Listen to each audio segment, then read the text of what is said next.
Как липсата на закуска вади хормоните от равновесие? Знаете ли, че една балансирана закуска може да регулира кортизола, кръвната захар, прогестерона и дори хормоните на щитовидната жлеза? Сутрин нивата на кортизола са естествено високи. Той ни събужда и активира. Но ако не закусим, кортизолът става висок и тялото изпада в дистрес.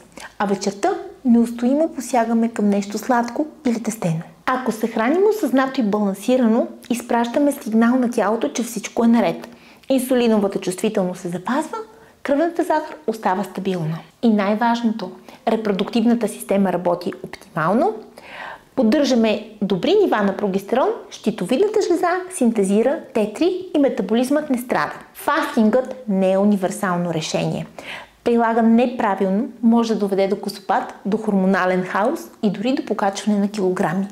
Не ме разбирайте погрешно, аз съм за фастинга, но прилаган умно и персонализирано.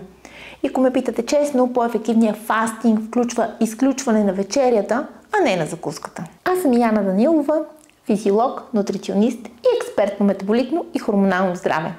Ако искаш да разбереш дали твоето тяло има нужда от фастинг или от стабилна закуска, запиши своя час за персонална консултация още сега. Здравето започва със знание, а ти си на една крачка от него.